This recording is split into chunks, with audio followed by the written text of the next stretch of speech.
नमस्कार दोस्तों।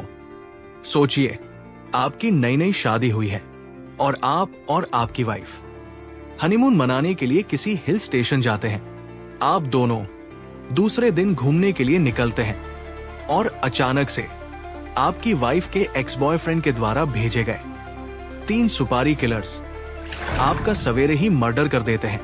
तो आपको कैसा लगेगा? खैर, आपको तो कुछ लगने लायक ही नहीं बचेगा, क्योंकि आपका तो आपकी वाइफ ने ही मर्डर करवा दिया है।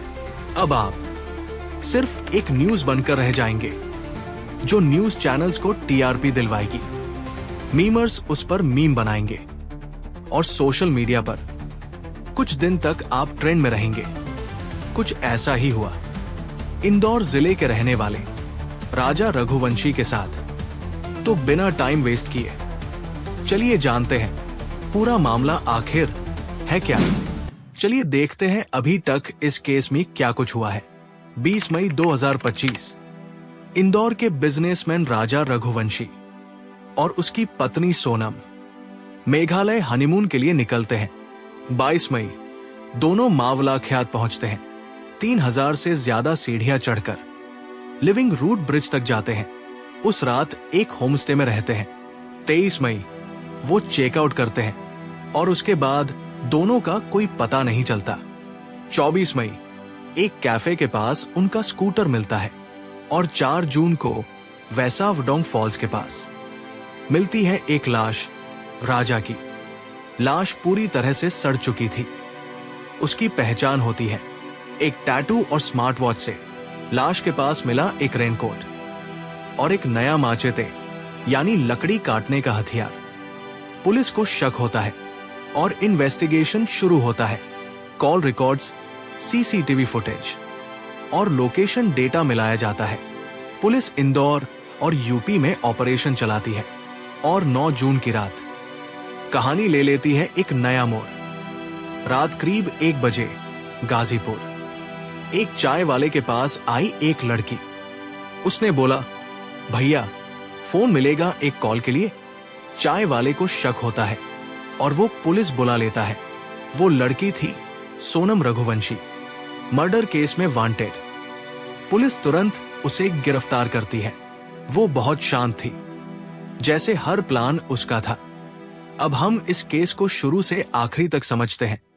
शादी हुई 11 मई को, हनीमून शुरू हुआ 20 मई से और 23 मई को राजा जिंदा था, लेकिन उसका वक्त खत्म हो चुका था। सोनम का अफेयर था राज कुशवाहा के साथ, जो उसके पापा की प्लाईवुड फैक्ट्री में काम करता था। वहीं से मुलाकात हुई, बात बनी और प्यार छुपकर चलने लगा। शादी के बाद भी राज और सोनम कांटेक्ट में थे। पुलिस ने उनकी कॉल्स और लोकेशन ट्रैक की। राज ने हायर किए 3 कॉन्ट्रैक्ट किलर्स, आकाश राजपूत, विशाल सिंह और आनंद कुर्मी। राज खुद मेघालय नहीं गया, पर फोन पर सब कुछ कोऑर्डिनेट करता रहा। सोनम ने राजा को ले जाया जंगल के एक ऐसे रास्ते पर जहां न सिग्नल था ना इंसान।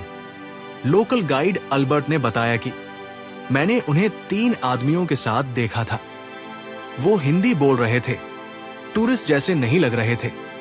वहीं राजा पर माचेते से वार होता है, पहले सिर पर, फिर पीठ में।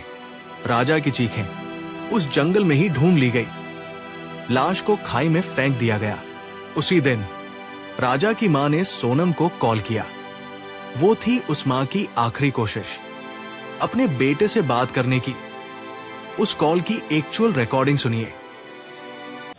हेलो हेलो, हाँ मैं राजा का फोन चालू नहीं हुआ अभी नहीं हुआ, बस हम चढ़ाई कर रहे हैं। है? तब ऊपर चढ़ गए फिर फोन लगाते हैं। और आज तो उपास होगा फिर। मेरा तो उपास है ना, मेरे को 2-3 बार बोल दिया। हाँ। मैं घूमने के चक्कर में अपनी 11 थोड़ी तोड़ूंगी। वही तो तेरी, मैं अभी खरियार बना रही तो मेरे को एकदम से याद आ गई कि आज तो मेरे बहू का उपास बापे।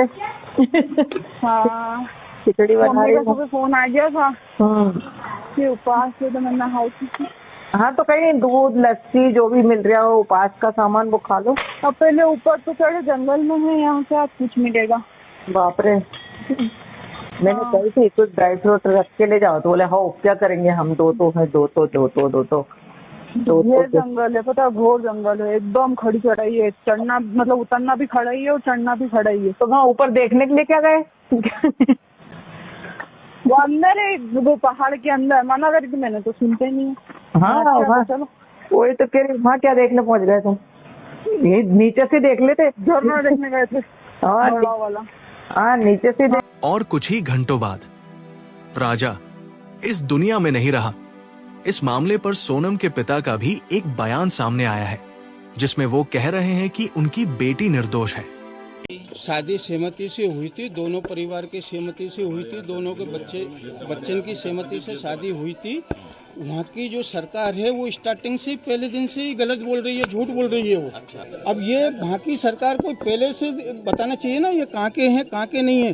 और बच्ची रात में क्या बोलते हैं गाजियाबाद में आई है, वो होटल वाले से उसने मोबाइल लिया और फिर फोन लगाया भाई के लिए। अच्छा, बेटी ने फोन लगाया? बेटी ने फोन लगाया है। मतलब बेटी खुद गाजीपुर के उस ढाबे में पहुंची है? वो ढाबे पे पहुंची है बेटी मेरी। मतलब ये भी हो सकता है कि वो जिसके चंगुल से उससे छूट के यहाँ पर आई हो? हाँ वही चीज है ना कि उसके चंगुल से बिटिया निकल के नहीं, और इसके बाद में ढाबे वाले के पास पहुंची, वहाँ उससे रोई, ढाबे वाले से रोने के बाद में उसने मोबाइल दिया ढाबे वाले ने। अच्छा। हाँ ढाबे वाले ने मोबाइल दिया तो फिर उसने गोविंद जी को फोन लगाया। अच्छा। हाँ तो गोविंद जी ने फिर रात को फोन लगाया तो वहाँ पुलिस पहुंची थाने की, वहाँ ढाबे पे, ढाबे से वहाँ की पुलिस लेके आई है। कितने बजे की बात है? मतलब 2 बजे के करीब की बात है।